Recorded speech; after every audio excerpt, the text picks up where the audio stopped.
नमस्कार, रण क्षेत्र देख रहे हैं आप। आपके साथ मैं हूं लावनी विनीत। बेहद खास मुद्दा है आज रण क्षेत्र में, क्योंकि जिस तरीके से मुद्दे दर मुद्दे वर्तमान सरकार सामने रख रही है, वो स्पष्ट कर रही है कि ये वो मुद्दे हैं जो देश हित में हैं। जहां पर लक्ष्य और उद्देश्य दोनों ही देश हित से जोड़कर आगे बढ़ाया जाता हो, वहां पर सफलता मिलना स्वाभाविक हो जाता है। देर रात जब हम और आप, आधा देश सो रहा था, उस वक्त सरकार ने एक बड़ा फैसला लिया और उस फैसले के तहत जिस तरह से लोकसभा में वक्फ बिल को लेकर एक लंबी मैराथन चर्चा चली और अंततः 288 मतों में, खास तौर से 288 मतों के साथ यह बिल लोकसभा में पास करा लिया गया। अब बड़ी चर्चा चल रही है राज्यसभा में, यानी उच्च सदन में।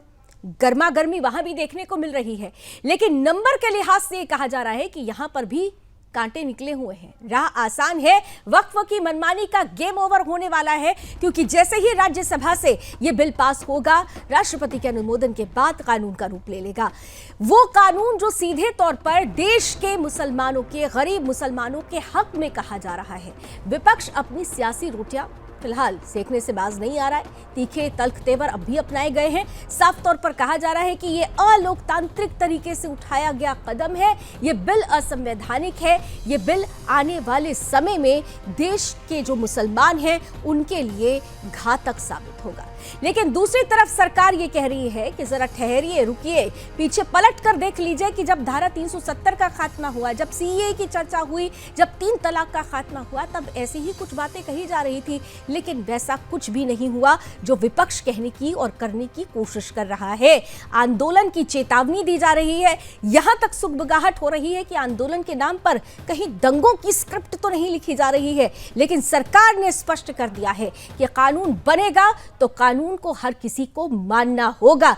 यह कानून वक्फ संशोधन विधेयक, जिस पर इस वक्त उच्च सदन में बड़ी चर्चा चल रही है, किस तरीके से देश की दिशा और दशा बदलेगा, इस पर हम बड़ी बहस करेंगे। लेकिन उससे पहले आपको लिए चलते हैं संसद, राज्यसभा, जहां पर इस वक्त जेपी नड्डा साहब बहुत कुछ कह रहे हैं। आदतन, लेकिन मलाई खोरों से दूर रहें और गरीब मुस्लिम का, उसकी शिक्षा का, उसके स्वास्थ्य की चिंता करेंगे तो बहुत अच्छा रहेगा, यह मैं कहना चाहता हूं। अंत में एक बात और मैं सभापति जी कहना चाहता हूं। एक नई चीज मैंने देखी है, लोग यहां अपना भाषण देते हैं, फिर अपना झोला उठाते हैं और चल देते हैं। अब हम किसको जवाब दें? अभी हमारे यहां पर एक सज्जन, चूंकि मैं यहां से देखता हूं तो मुझे कुछ ज्यादा दिखता है। 180 डिग्री भाषण देने के लिए ही आते हैं और चले जाते हैं। मैंने honorable members on several occasions I have indicated to the House, particularly, and I have no hesitation, because I believe in the wisdom, sagacity and patience of very distinguished members of the fraternity to which I belonged. Parliamentary work is not casual. Parliamentary work is responsible. On Monday and Friday, we have no precedents. And the best you learn is by sitting in the house, listening to others. It is very painful. You come, make your speech, and more often than not, give a bite outside. I am enriched by the experience of several members, not from what they say in the House, but by what they say on television debates or in articles of newspapers. We should collectively think, and it is not a comment on individuals, because the number is very large. Sir, मैं सिर्फ उनको इतना कहना चाहता हूं, उन्होंने बहुत बात की। कंपनी क्लोज बाई, उन्होंने यहां बहुत सी बात की, आधी स्पीच उनकी एक्सपंज हो गई। अब मुझे लगता है कि उनको विवेचना करनी चाहिए कि ऐसी स्पीच देने का फायदा क्या जिसमें से आधे से ज्यादा एक्सपंज हो जाए, लेकिन हो गई। पर उन्होंने एक वाक्य कहा और वो वाकई ये कहा कि बड़ी बड़ी सत्ता आई और गई। भूल गए कि उनके ही नेता कुछ महीने पहले ये कह रहे थे कि मोदी जी आपको यहां सरकार लाने के लिए तो अगला जन्म लेना पड़ेगा। वो भूल गए कि इसी चुनाव में साफ कर दिया दिल्ली की जनता ने, धूल चटा दिया है। हाँ, और कांग्रेस ने सेलिब्रेट किया। अब मैं इतना कहना चाहता हूं कि बुरा जो देखन मैं चला, बुरा ना मिलिया कोई, जो दिल खोजो आपना, मुझसे बुरा ना कोई। चले थे दुनिया में ढूंढने, अपने आप को तो जरा ढूंढ लेते कि अपनी क्या गतिविधि है और किस तरीके से आप काम करते रहे हो और किस तरीके से दिल्ली की जनता ने आपको सबक सिखा दिया है। मैं बाकी महाराष्ट्र नहीं जाना चाहता, अभी हरियाणा नहीं जाना चाहता, लेकिन हां, humility always pays, that we should understand and realise. और इसमें कोई अहम की बात नहीं है। मैं ना मानूं, हमारे यहाँ स्कूल में जब क्रिकेट खेलते थे तो कुछ लोग जो थोड़ा मसलमैन टाइप के होते थे वो आउट हो जाते थे, बोलते मैं ना मानूं, आउट हो गए भाई, आउट हो गए, बोल्ड हो गए, मैं ना मानूं। अब ऐसे मैं ना मानूं का तो कोई उत्तर है नहीं, लेकिन भगवान करे कि सुबुद्धि आए कि आप भी मान जाओ और चल पड़ो हमारे साथ। बहुत बहुत धन्यवाद।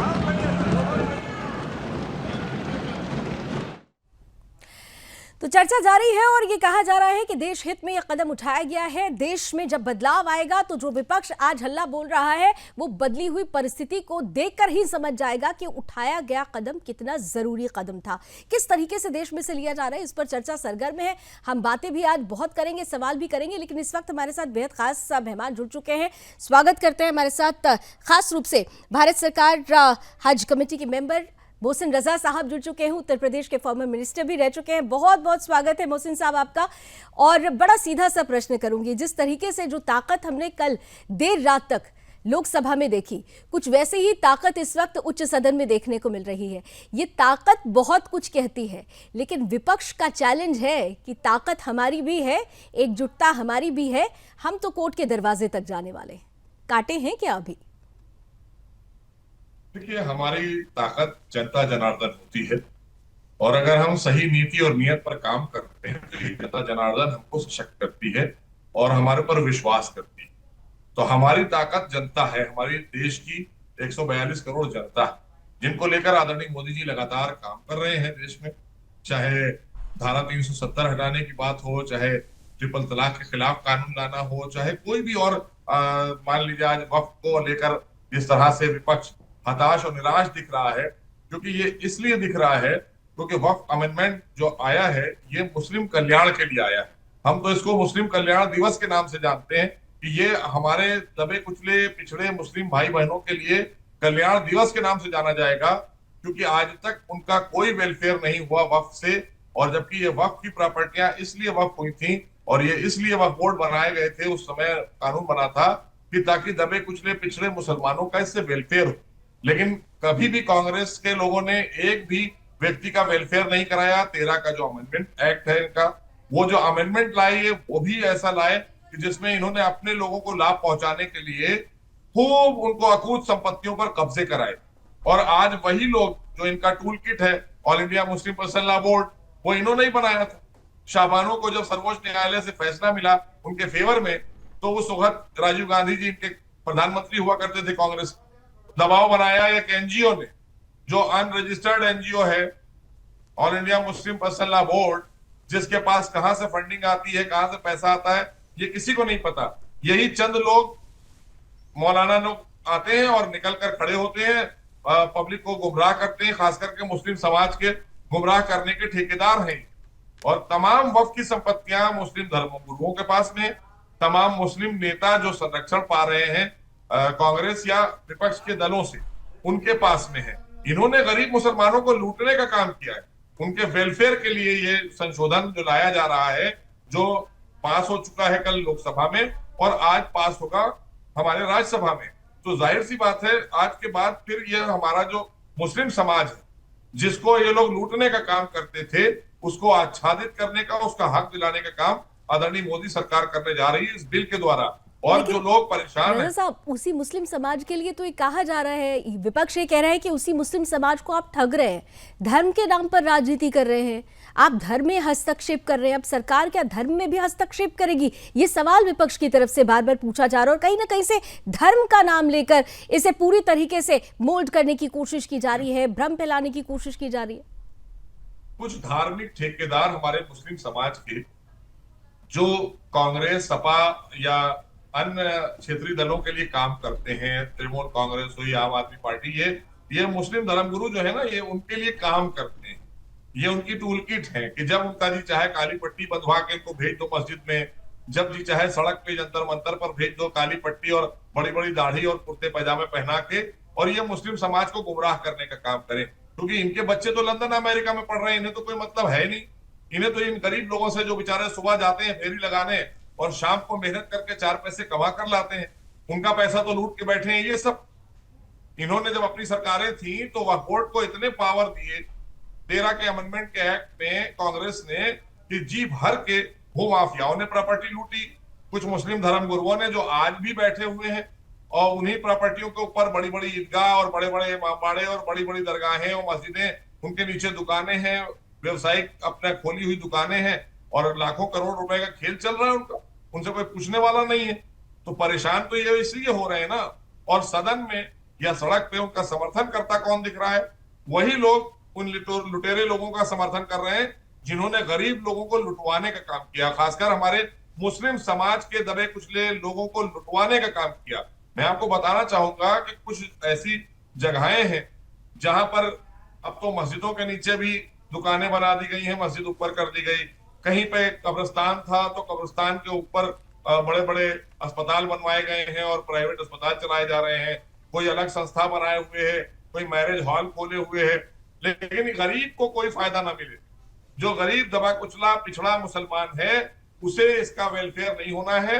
इनके बैठाए हुए लोग, जो सपा, कांग्रेस, बसपा या अन्य राज दलों के जैसे असदुद्दीन ओवैसी, उनके लोग हैं, ये सब लोग लूट के अड्डे पर बैठे हुए हैं और इन्होंने गरीब मुसलमानों को परेशान करके रखा हुआ है। अब ये बिल आ रहा है तो उनके कल्याण का बिल आ रहा है, आने वाले टाइम में उससे पैसा जो आएगा आमदनी का, वो इनको मिलेगा, इनके बच्चे पढ़ेंगे, इनकी बच्चियों की शादियां होंगी, दवा इलाज होगा, तो इनके वेलफेयर के लिए वो पैसा खर्च किया जाएगा, ना कि किसी व्यक्तिगत लोगों के लिए। कुछ निजी लोगों ने, कुछ निजी अपने स्वार्थ के चलते ये जो आंदोलन हो रहे हैं, ये अपने निजी स्वार्थ के लिए आंदोलन हो रहे हैं, ये जनहित के लिए और मुस्लिम हित के लिए नहीं हो रहे। लेकिन मोहसिन साहब, यही लोग हैं जो ये भी कह रहे हैं कि भाई आप वेलफेयर की बात करते हैं, आप माइनॉरिटी राइट्स की बात करते हैं, लेकिन उन्हीं माइनॉरिटीज के पास जाके अब उनको अगर पेपर देना पड़े, इस बात को बताना पड़े कि उनकी प्रैक्टिसिंग कितने सालों की है, और कई ऐसे लोग भी हैं, पेपर्स का खेल ये कहा जा रहा है कि क्या प्रूफ करना पड़ेगा अब अपना धर्म। दूसरा, कुछ ऐसे भी अब आरोप लग रहे हैं कि भाई कुछ ऐसे लोग हैं जिनके पास पुरानी जो पुश्तैनी कुछ ऐसी जमीनें हैं जिसके कागज अगर नहीं है तो उनका क्या होगा? वो कैसे अपनी पहचान करा पाएंगे कि भाई ये तो हमारा ही था और हमने ही खुलकर इसका वक्फ किया था? ऐसे लोगों के लिए क्या होगा? हम आपसे एक सवाल कर रहे हैं, विपक्ष के लोगों से भी ये पूछिए कि ये सवाल उनका संवैधानिक है या गैर संवैधानिक है, गैर कानूनी है? आपकी कोई चीज अगर आपके पास में है तो क्या आप उसका राइट पाने के लिए आपको उसके डॉक्यूमेंट्स नहीं दिखाना पड़ेंगे? आपसे मांगे जाएंगे। चूंकि डॉक्यूमेंट्स आपने दिखाए नहीं, 13 के अमेंडमेंट में आपने एक एप्लीकेशन ली और हमने कहा कि साहब ये फला साहब की प्रॉपर्टी हमने देखी है, वहां पे है और वहां कुछ लोग नमाज पढ़ते हैं, आपने उसको दर्ज कर दिया वक्त में। तो इस तरह से पूरे देश में लाखों प्रॉपर्टियां ऐसी थी जहां पर तमाम गैर मजहब और हमारे जो बहुसंख्यक भाई थे वो विदेश चले गए या कोई कहीं बाहर दूसरे शहर चला गया, जब लौट कर आया तो उसे पता चला साहब मेरे गांव की प्रॉपर्टी तो वक्फ हो चुकी है। तो अब वो पेपर दिखाएगा तो ये कानून के तहत अगर उसके पास है तो उसको मिलेगी, जो वक्फ की संपत्ति है वो वक्फ को मिलेगी। और जो आपने एक बात कही थी कि धार्मिक मामलों में हस्तक्षेप, तो धार्मिक मामलों में तो धर्म के ठेकेदार पहले ही हस्तक्षेप कर चुके। सारा लूट के तो यही डाकू लोग बैठे हैं भाई, ये लुटेरों ने सब लूट लिया है मुसलमानों की संपत्तियों को। अब बचा क्या? चंद लोगों ने लूट के उनकी सारी प्रॉपर्टी अपने कब्जे में रखी। ये कांग्रेस ने करके दिया, उनको पावर दी थी। उसी पावर को कम करने के लिए, उसको सही दुरुस्त करने के लिए, ताकि पिछड़े मुसलमानों का उत्थान कल्याण हो, उसके लिए आदरणीय मोदी सरकार ये बिल लेकर आ रही है। और वक्फ में हम छेड़ नहीं कर रहे हैं। वक्फ बोर्ड को हम सही करने जा रहे हैं। जो वक्फ बोर्ड को असीमित शक्तियां देने का काम कांग्रेस ने किया था, हम उसको दुरुस्त करने का काम कर रहे हैं। हम वक्फ की कोई विल में छेड़छाड़ नहीं कर रहे हैं, ना वाकिफ की किसी मंशा पे छेड़छाड़ कर रहे हैं, ना वक्फ की प्रॉपर्टी में छेड़छाड़ कर रहे हैं। बल्कि हम तो वो प्रॉपर्टियों को वापस दिलाने का काम करेंगे जो वक्फ की प्रॉपर्टियां वो माफियाओं के पास में है, कुछ धर्म गुरुओं के पास में है, कुछ मुस्लिम नेताओं के पास में है, जिन्होंने नाजायज तरीके से कब्जा किया है, उससे वापस लेंगे। तो इसलिए परेशानी इनकी ये बढ़ रही है। ये जो सदन, अच्छा सदन में आपको मौका मिला पूरा बोलने का, आप क्यों नहीं बोल पाए? जेपीसी ने 25 राज्यों में बैठकें की, आप नहीं बोल पाए। आपकी 38 बैठकें हुई, उसके आप पार्ट बने, आप क्या बोल पाए? आपके पास कोई जवाब नहीं है, क्योंकि आपने लूट मचा रखी थी। पहली बार आपसे सवाल हो रहे हैं कि भाई ये कानून आप किस आधार पर ले आए थे, 13 का अमेंडमेंट। तो एक तरफ लालू प्रसाद जी उस वक्त कह रहे थे कि साहब सबको जेल में डालो, सबके हथकड़ियां डालो, इन्हीं लोगों ने लूटा है। तो अब अगर उन लुटेरों की बात हो रही है, लालू प्रसाद यादव जी जिनकी बात कर चुके हैं, उनको हमारी सरकार कानूनी दायरे से जेल भेजना चाहती है, कानूनी तरीके से अगर दबे पिछड़े मुसलमानों का हक दिलाना चाहती है, तो उसको लेकर विपक्ष कह रहा है ये गैर कानूनी। तो मतलब चित भी अपनी और पट भी अपनी। मतलब आप वही वाली बात है कि उल्टा चोर कोतवाल को डांट रहा है भाई। वाह। यानी और साथ ही साथ ये भी कह सकते हैं ना कि अभी तक तो ये होता था कि जब सैया भाई कोतवाल तो डर काहेगा, लेकिन अब ये कम से कम बदल जाएगा। लेकिन एक चीज अगर मोहसिन साहब आप क्लियर कर सके, क्योंकि सहयोगियों का साथ मिला, ये ताकत बहुत बड़ी ताकत थी, और ये कहा जा रहा है कि आपने सुझाव मान लिए, सुझावों के आधार पर ही ये जो पूरा बिल सामने आया है, उसके बाद बड़ा समर्थन मिला है।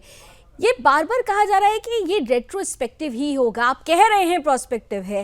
ये जो कंफ्यूजन क्रिएट करने की कोशिश की जा रही है, इस कंफ्यूजन को कैसे खत्म करेंगे? सबका साथ, सबका विकास और सबका विश्वास भी तो जरूरी है ना साहब।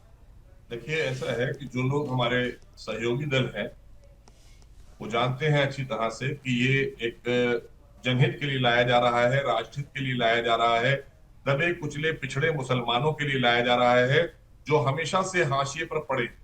इन्होंने वोट तो उनका लिया कांग्रेस ने और अन्य दलों ने, लेकिन उनका कल्याण नहीं किया, उनका वेलफेयर नहीं किया आज तक।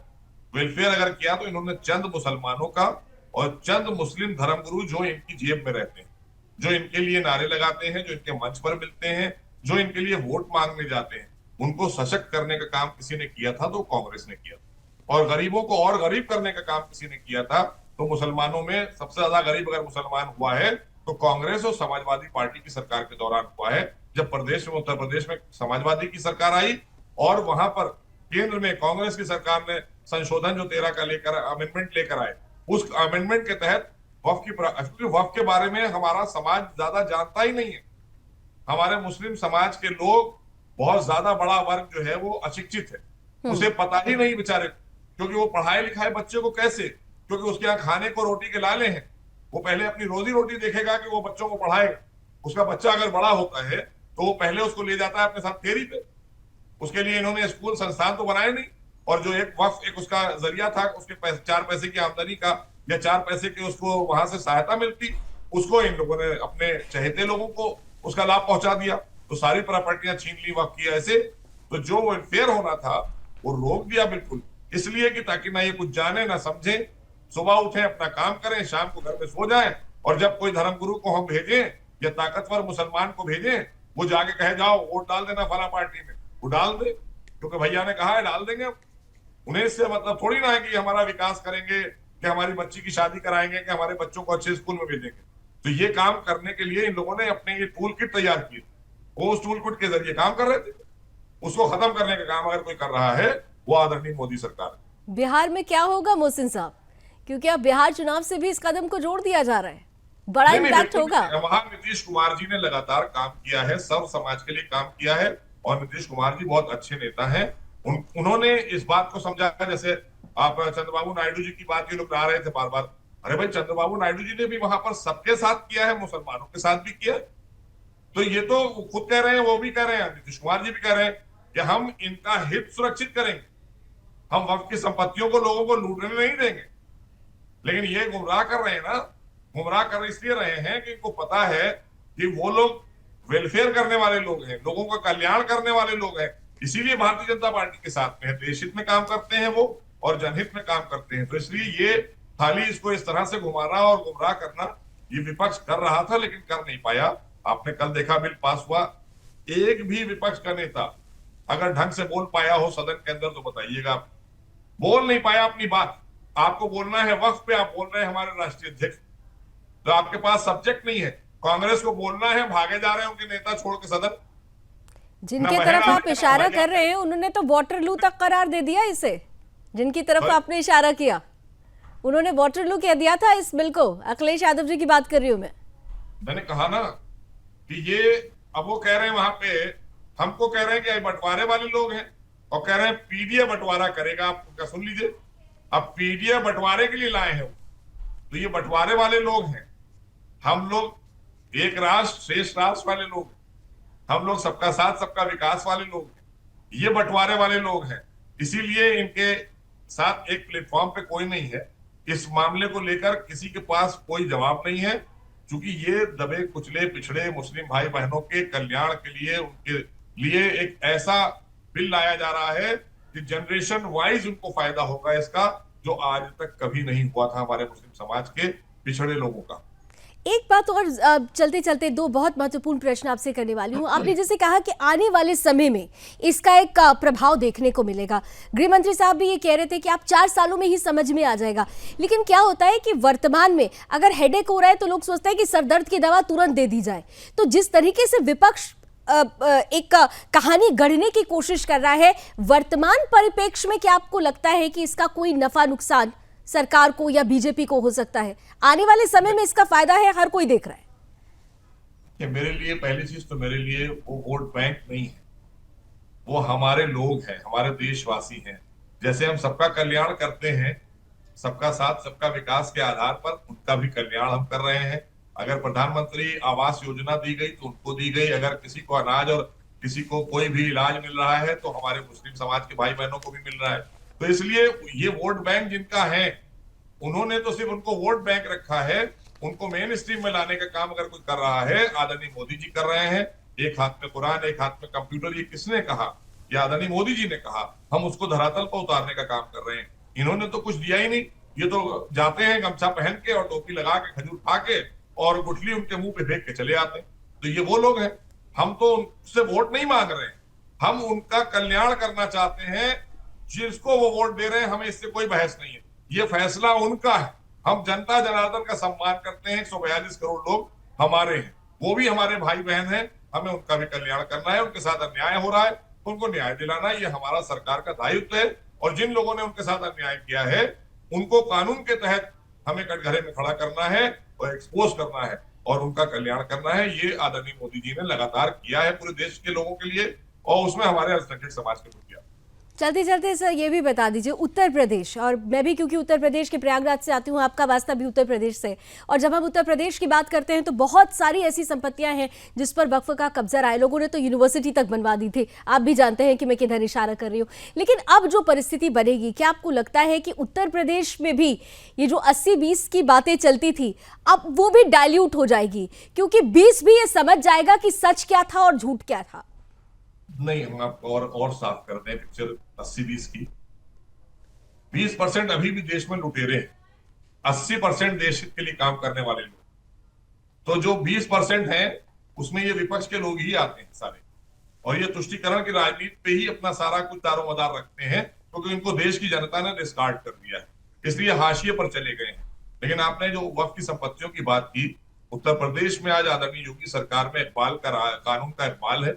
और कानून के राज में आप ये मानकर चलिए कि जिन लोगों ने वक्फ की संपत्तियों पर कब्जे बना लिए हैं और जमाने से वो उस पर कुंडली मार के बैठे हैं, अब उन्हें कानूनी दायरे में उन संपत्तियों को छोड़ना होगा, उसका हिसाब देना होगा, और उसका हिसाब अगर वो नहीं देंगे तो कार्रवाई का सामना करेंगे।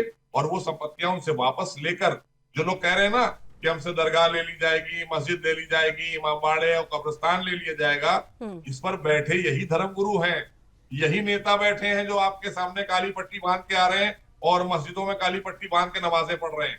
यही लोग हैं जिन्होंने अपने लोगों को वहां पर काबिज कर रखा है। इनसे वापस ली जाएगी। हाँ, ये बात सही है कि इनसे वापस लेकर दबे पिछड़े हमारे मुस्लिम भाई बहनों के लिए उससे कल्याण किया जाएगा, उनका वेलफेयर किया जाएगा। उनको छोड़ना होगी कानून के दायरे में छोड़ना हो। मोहसिन साहब, लेकिन ये भी सुगबगाहट हो रही है कि जो लोग आंदोलन की धमकियां दे रहे हैं, कहीं ऐसा ना हो कि आंदोलन की आड़ में दंगों की स्क्रिप्ट तो नहीं लिखी जा रही, क्योंकि सीएए के समय भी हम लोगों ने ये परिस्थिति देखी थी। तो सावधान तो रहने की और सतर्क रहने की जरूरत है। ये एक्सपोज हो गए हैं, क्योंकि आपने देखा सीए एनआरसी के दौरान ये कह रहे थे कि साहब हम लोगों को निकाल दिया जाएगा और हम लोग देश से मुसलमान निकाल दिया जाएगा। जिसके पास उसने एक भी मुसलमान की नागरिकता गई हो तो बताएं, एक की नहीं गई। तो इसलिए ये भ्रम इनका जो है चलने वाला नहीं है। 2010 से लगातार आदरणीय मोदी जी के नेतृत्व में सरकार तीसरी बार हैट्रिक हो गई हमारी। तो देश की जनता जनार्दन ने उनको स्वीकार किया है, उनके कामों को स्वीकार किया है, उन पर विश्वास किया है और वो विश्वास पर खरी उतर रही सरकार हमारी है। हम देश की 142 करोड़ जनता के लिए काम, और उत्तर प्रदेश के अंदर मैं आपको बता दूं कि कानून का राज है। जिस तरह से कल हमारे गृह मंत्री जी ने कहा जी, बनेगा, उसको नहीं मानने वाला फिर कानून को फेस करेगा, तो उस पर कार्रवाई होगी। ये कैसे आप सोच सकते हैं कि आप कानून हाथ में ले लेंगे और आप पर कार्रवाई नहीं होगी? और उत्तर प्रदेश तो आप जानती हैं उनके रोल मॉडल बना हुआ है पूरे देश। चलिए, बहुत बहुत धन्यवाद मोहसिन रजा साहब, बहुत बहुत धन्यवाद, आपने हमारे लिए समय निकाला। तो भारत सरकार हज कमेटी के मेंबर और उत्तर प्रदेश सरकार में पूर्व मंत्री भी रह चुके मोहसिन रजा साहब स्पष्ट कर रहे थे कि किस तरीके की परिस्थिति पैदा करने की कोशिश की जा रही है विपक्ष की तरफ से। मुसलमानों को दरअसल बरगराया जा रहा है। जो देश के मुसलमान हैं, जो गरीब मुसलमान हैं, उनको सच समझना होगा। हक और हुकूक की लड़ाई कैसे लड़ी जाती है, सच के साथ कैसे खड़ा हुआ जाता है, उसके लिए जरूरी है एक मजबूत आधार का। और ये जो संशोधित विधेयक जिस पर चर्चा हो रही है इस वक्त राज्यसभा में, ये वही ताकत बनकर, ताकत का हथियार बनकर सामने आएगा। हमारे साथ और भी सभी मेहमान जुड़ चुके हैं। आज का संशोधन विधेयक पर कल देर रात जिस तरीके से लोकसभा में एक बड़ी बहस के बाद उसे पास कर लिया गया है, लोकसभा में ये पास हो चुका है। उच्च सदन यानी राज्यसभा में एक मैराथन चर्चा चल रही है, 8 घंटे का समय है, लेकिन ये कहा जा रहा है कि जिस तरीके से बातें रखी जा रही है समय बढ़ सकता है। लेकिन इतना जरूर है कि सरकार ने ये ठान लिया है कि इस बिल को राज्यसभा से भी पास करा लेना है। नंबर्स के लिहाज से अगर देखें तो सरकार के पास राह में कांटे नजर नहीं आते हैं, मजबूती है, ताकत है। लेकिन विपक्ष भी ये कह रहा है कि हमारी एकजुटता इस सच को सामने लाएगी कि दरअसल ये मुसलमानों के साथ ठगी हो रही है, देश हित का नहीं, ये बल्कि देश को बर्बाद करने वाला बिल है। किस तरीके से इस पर गहमा-गहमी मची हुई है, आज हम इस पर चर्चा शुरू करें। लेकिन उससे पहले अगर 1 मिनट जरा जल्दी से दिखा दीजिए कि सदन की कार्रवाई इस वक्त चल रही है। राज्यसभा की अगर सीधी तस्वीरें आ रही हो तो जहां पर इस वक्त भी चर्चा जारी है, चलिए जरा जल्दी से देख लेते हैं। कानूनी भाषा में लिपटी हुई मनमानी है। माननीय सभापति, मेरे सीमित समय में मैं कुछ बिंदुओं पर आपका ध्यान आकर्षित करना चाहता हूं। पहला ये कि यह बिल 100% हमारे संविधान के अनुच्छेद 26, 25 और 26 और विशेष रूप से 26 का उल्लंघन करता है। मुझे सौभाग्य और मौका मिला था वकील की हैसियत से सबरीमाला, संथारा, दाऊदी बोहरा ऐसे कई धार्मिक समुदायों के कई मुद्दों के विषय में बहस करने का। 2 सिद्धांत उन अनेक निर्णयों से स्पष्ट हैं और वो सिद्धांत 1950 से बारंबार उच्चतम न्यायालय ने घोषित किए हैं और ये सिद्धांत धर्म तटस्थ हैं, रिलीजन न्यूट्रल है। एक है कि अगर किसी भी प्रथा, किसी भी धर्म, मजहब या संप्रदाय की कोई भी रीति रिवाज या कोई प्रथा उसका एक अभिन्न अंग बन जाता है, इतिहास में ले लीजिए, संस्कृति में ले लीजिए, किताबों में ले लीजिए, तो उसको अनुच्छेद 25 और 26 का पूरा व्यापक संवैधानिक सुरक्षा चक्र मिलता है। और दूसरा कि यदि ऐसे धर्म, समुदाय या संप्रदाय को अपनी संस्थाओं को स्वचालित करने का अधिकार क्षेत्र बड़े पैमाने में, बड़ी मात्रा में किसी कानून द्वारा घटाया गया तो वह कानून खुद असंवैधानिक करार किया जाएगा। ये इन 2 धाराओं, अनुच्छेदों की बड़ी सीधा तो 25-26 का उल्लंघन इसे कहा जा रहा है। ये सीधे चर्चा की शुरुआत कर लेते हैं। स्वागत करते हैं भारतीय जनता पार्टी का पक्ष रखने के लिए रमाकांत मिश्र जी हैं, समाजवादी पार्टी से हमारे साथ राकेश प्रजापति जी हैं, कांग्रेस का पक्ष रखेंगे वाचस्पति द्विवेदी जी, साथ ही साथ मुस्लिम स्कॉलर इतू खान साहब हमारे साथ हैं और जाने माने पॉलिटिकल एक्सपर्ट हैं और पेशे से अधिवक्ता हैं तनुज दीक्षित साहब भी हमारे साथ हैं। आप सभी का बहुत बहुत स्वागत है। मैं जल्दी जल्दी आप लोगों का कॉमेंट लेना चाहूंगी, लेकिन रमाकांत जी सबसे पहले आपके साथ शुरुआत करती हूँ। अभी हम उत्तर प्रदेश के पूर्व मंत्री को भी सुन रहे थे, मोहसिन रजा साहब ने भी ये कह दिया कि देखिए ये मुसलमानों के हक की बात हो रही है जो उन्हें समझना होगा, लेकिन यहाँ पर जो लोग समझने को तैयार नहीं है वो तो आपको कोर्ट में चुनौती तक देने की बात कह रहे हैं। बिल्कुल लावली जी, मैं मोहसिन जी का मैं बिल्कुल वक्तव्य सुन रहा था। उन्होंने बड़े ही विश्लेषित तरीके से इस बिल के ऊपर में उन्होंने अपनी बात रखी। जो अभी देश के अंदर में जो प्रतिक्रिया है उसके बारे में भी बात करी। कल हम लोगों ने लोकसभा की कार्यवाही रात 2 बजे तक हमने देखी और लोकसभा में किस तरह से पास हुआ। हमारे मंत्री किरण रिजिजू हो चाहे अमित शाह जी, उन्होंने बड़े ही विस्तृत तरीके से अपनी बातें रखी। और निश्चित तौर पर मुझे लगता है जो कि देश के अंदर में जो भी बुद्धिजीवी हैं, जो भी इंटेलेक्चुअल व्यक्ति हैं, जो इस बिल के विरोध हो या पक्ष में, मुझे लगता है जो उनको भी समझ में आ गई होगी जो किस तरह का बिल लाया गया है और सरकार की मंशा क्या है। अभी बहुत हम तो इसके ऊपर में चर्चा कर चुके हैं, लेकिन हमने जैसे देखा है कि सब अपनी बुद्धिमत्ता जाहिर कर रहे हैं, ये असंवैधानिक है, क्योंकि कोई कह रहा है संवैधानिक है, कोई कुछ कह रहा है। मुझे इतना कहना है जो कि 1995 के अंदर में और 2013 के अंदर में जब ये 2 अमेंडमेंट किए जा रहे थे तो क्या उस समय में किसी को भी ये असंवैधानिक नहीं लगा? क्योंकि असमित अधिकार देना और किसी भी जमीन को बिना दस्तावेज दिखाए हुए आप उसको अपनी संपत्ति घोषित कर देना, मुझे लगता है कि क्या उस समय में इस तरह की बातें नहीं होनी चाहिए थी? क्या उनको उस समय में ये असंवैधानिक नहीं लगा? मुझे लगता है जो कि जिस तरह से तुष्टीकरण की राजनीति ये पिछले 70 सालों के अंदर में हमने देखा है, ये भूमाफियाओं का और जो भी इस बिल का विरोध कर रहे हैं, मुझे लगता है जो कि बिल के विरोध वही कर रहे हैं जिनको इनसे फायदा था, इनके नियमों से फायदा था, इनके जो रिप्रेजेंटेटिव वहां पर बैठे थे उनसे फायदा था। ये वही बिल का विरोध कर रहे हैं क्योंकि हमने इस बिल के अंदर में जितने भी संशोधित बिंदु हैं उन संशोधित बिंदुओं में कहीं पे भी ऐसा गैर संवैधानिक नहीं लगा। इसमें हमने महिलाओं का रिप्रेजेंटेशन भी देखा है, हमने गरीब का रिप्रेजेंटेशन देखा है, गरीब लाभान्वित हो, महिला लाभान्वित हो। पूरे देश के अंदर में आप इनके आय की बात अगर कर लेंगे तो जैसे इनकी डिक्रीजिंग आय हुई है, पहले कितनी आय थी? 200 से ऊपर, 200 करोड़ से ऊपर थी, आज वही 8-9 करोड़ के आसपास आ गई है आय। तो ये जो आय का डिफरेंस है ये किसके जेब में गया? ये सारी चीजें हैं। निश्चित तौर पर मुझे लगता है ये बिल ये उन व्यक्तियों के लिए है। यानी आप ये कह रहे हैं कि एक तो भ्रष्टाचार जिन्होंने किया उनके काले चेहरे उजागर हो जाएंगे और जिनका अधिकार है सही मायने में उनको वो अधिकार मिलेगा। इतू खान साहब, मैं पॉलिटिकल बॉडीज के पास बाद में जा रही हूँ, पहले आपके पास आती हूँ।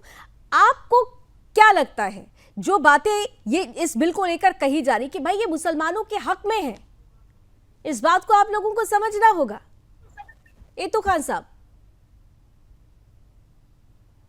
अभी तो जो हाल भी बना हुआ है मुल्क के मुस्तकबिल के बारे में कुछ बोलने का है। आवाज बढ़ा दीजिए जो भी कुछ अभी आप हाँ बोलिए तो साहब बोलिए।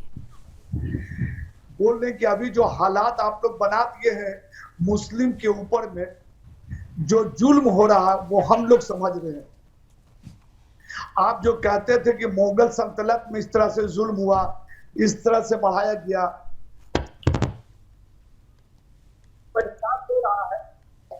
हो सकता है कि मुगल सल्तनत में हुआ, इसका बदला आज आप लोग हम लोग ले। ये तो आप लोग जुल्म कर रहे हैं। हमारी प्रॉपर्टी, हमारे दादा का परदादा का मेरा दिया का चीज आप कर रही है। आज ये चीज आपकी पर भी नहीं कर रही। आज ये लोग हिंदू भाई को फंस रहे हैं फांसी में, जो जुल्म आप पर जाने वाला है, ये जुल्म सरदार की प्रॉपर्टी होगा, पंजाबी का भी कुछ होगा, क्रिश्चियन के ऊपर भी होगा। ये अभी सब कुछ ये जितना ड्रामा किया जा रहा है सबकी प्रॉपर्टी को कर देते हैं। आज हमारी प्रॉपर्टी नजर है और उनकी भी प्रॉपर्टी बात नजर करेंगे। इतू खान साहब, ये जुल्म क्यों लग रहा है आपको? तो आपका अधिकार दिलाया जा रहा है। जो लोग आपका अधिकार छीन रहे थे, जो भ्रष्टाचारी थे, उनसे छीन कर आपको देने का काम किया जा रहा है। जिसके आप असली हकदार हैं। छीन के देने के लिए हाँ, हम आपसे क्या रिक्वेस्ट किए थे कि आप उनके अधिकार छीन के आपको दीजिए, बोले हम आपको। नहीं क्या गलत क्या लग रहा है? अच्छा क्या गलत लग रहा है आपको ये बताइए। एक बात सुन लीजिए। हाँ, सुनाइए। जुल्म फिर भी जुल्म है। क्या जुल्म है? मैं वही तो आपसे पूछ रही हूँ, जुल्म क्या है?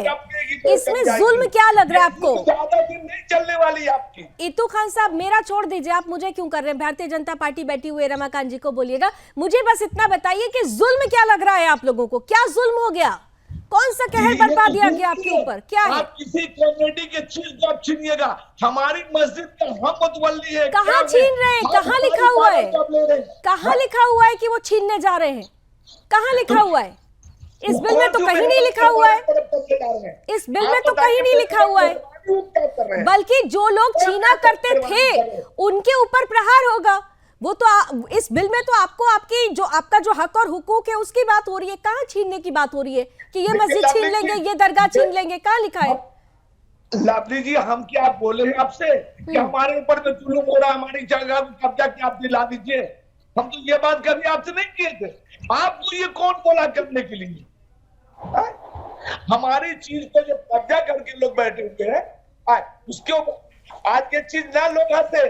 कल ये गुरुद्वारा पे भी होने वाला है, कल ईसाइयों पर भी अटैक होने वाला है। नहीं यार, अभी छोड़िए ना, अभी पहले अपनी बात कीजिए ना। पहले आप लोग अपनी बात कीजिए। आप लोगों को लग रहा है जुल्म हो रहा है, पता नहीं रमाकांत जी छीन लेंगे क्या इनसे सब कुछ? यही कंफ्यूजन विपक्ष ने इनके दिमाग में डाल दिया और यही बात इतू खान साहब भी कह रहे हैं। ये कंफ्यूजन कैसे दूर होगा? जल्दी से कमेंट कर दीजिए, 3 मेहमान इंतजार कर रहे हैं। देखिए लावली जी, मैं एक चीज कहना चाहती हूँ। खान साहब मुझे ये बताएं, जो अभी तक जो बस के अंदर में इस बोर्ड से आपको क्या लाभ मिला है? मुझे एक चीज बता दें। या तो मुझे लगता है कि आपको कुछ न कुछ लाभ हुआ होगा और उस लाभ को रोकने का सरकार प्रयास कर रही है। ये तो मुझे समझ में आ रहा है, जो कि हाँ ठीक है, इससे आपकी रिवेन्यू खत्म हो जाएगी। लेकिन मुझे लगता है कि जब आप लाभान्वित नहीं हो रहे हैं अभी तक। अमानतुल्लाह खान है दिल्ली के अंदर में वक्फ बोर्ड के चेयरमैन थे और उन्होंने मेहरौली के पास की जमीन बेच दी और वो वक्फ की जमीन थी और उन्होंने बेच दी। फायदा तो अमानतुल्लाह खान ने उठाया। आपको क्या मिला?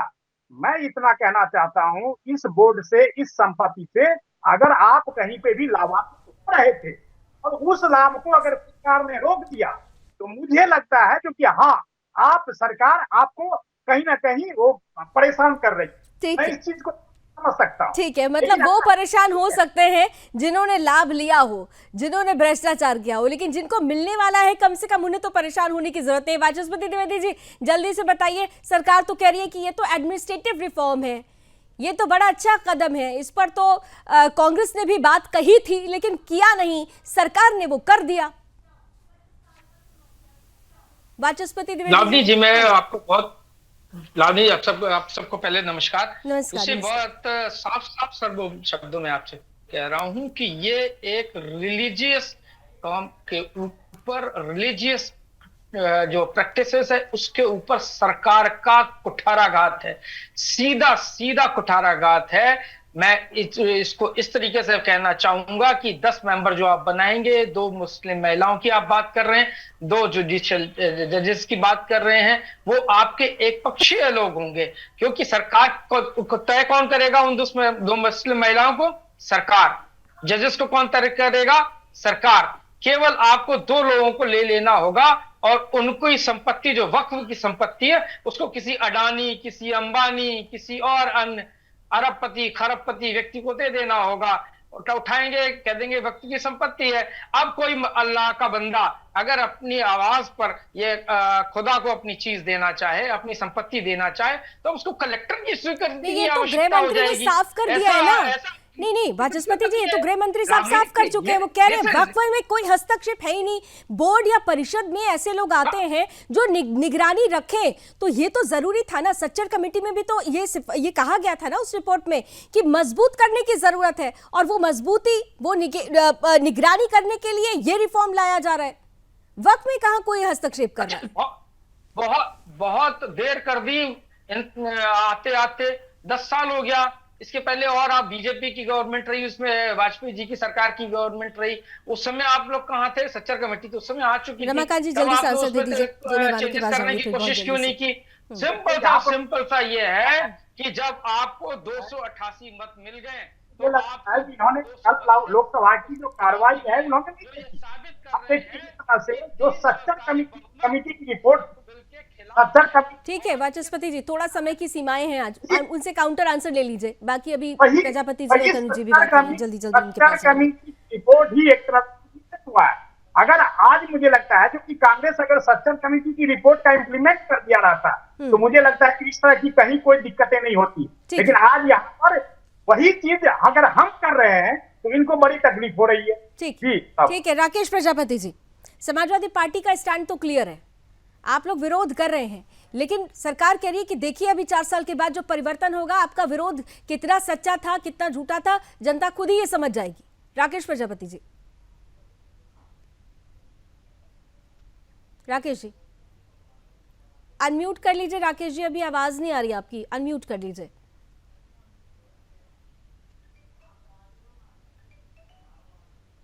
हाँ बोलिए राकेश जी।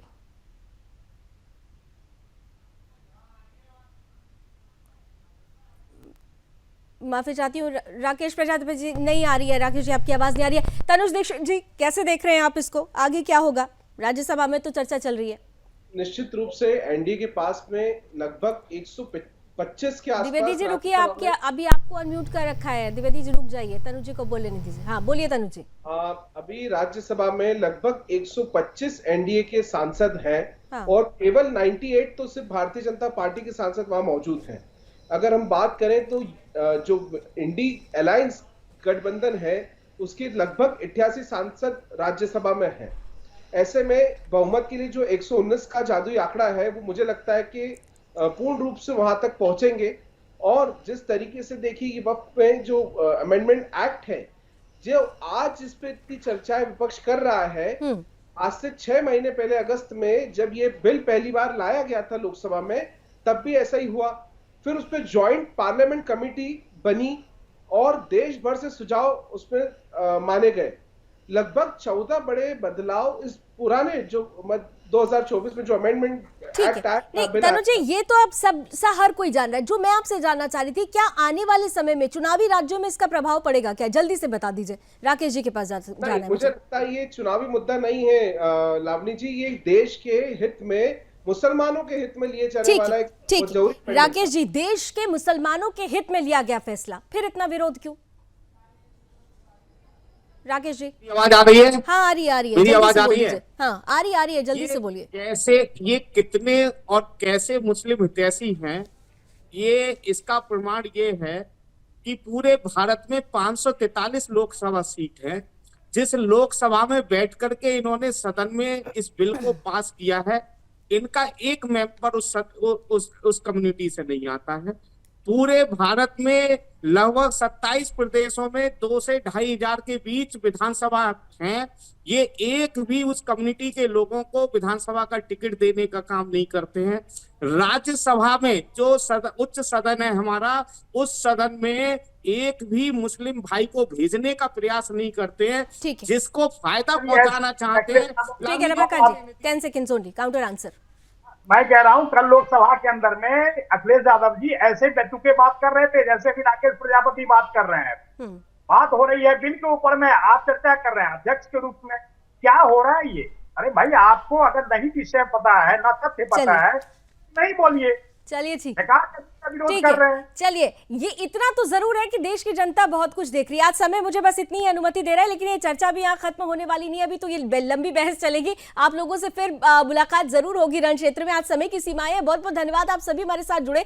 लेकिन इतना जरूर है कि जिस तरीके से लोकसभा में इस बिल को पास किया गया और जिस तरीके से राज्यसभा में इस वक्त मैराथन चर्चा जो चल रही है, 8 घंटे का समय है, लेकिन ये कहा जा रहा है कि समय बढ़ेगा, चर्चा तो पूरी होगी, सबको सुना जाएगा, सबका पक्ष देखा जाएगा। लेकिन अंततः इतना तय हो चुका है कि रास्ते के कांटे हटे हुए हैं। बिल यहां से भी पास होगा, यानी उच्च सदन से भी पास होगा और राष्ट्रपति के अनुमोदन के साथ, उनके हस्ताक्षर के साथ ये कानूनी रूप ले लेगा। ये बदलाव किस तरीके का होगा, ये बदलाव कितना बड़ा होगा? क्या विपक्ष जो कह रहा है कि भ्रम मत फैलाइए, ये मुसलमानों के हित में नहीं है, ये बात क्या मुसलमान समझ पाएंगे कि कौन उनके साथ खड़ा है, कौन उनको वोट बैंक के रूप में देख पा रहा है। ये तमाम परिस्थितियां आगे आने वाले समय में क्लियर होती जाएंगी। हमारी नजर भी फिलहाल बनी रहेगी। अभी बस इतना ही। देश और दुनिया की तमाम खबरों के लिए आप जुड़े रहिए सुदर्शन न्यूज के साथ। जय हिंद।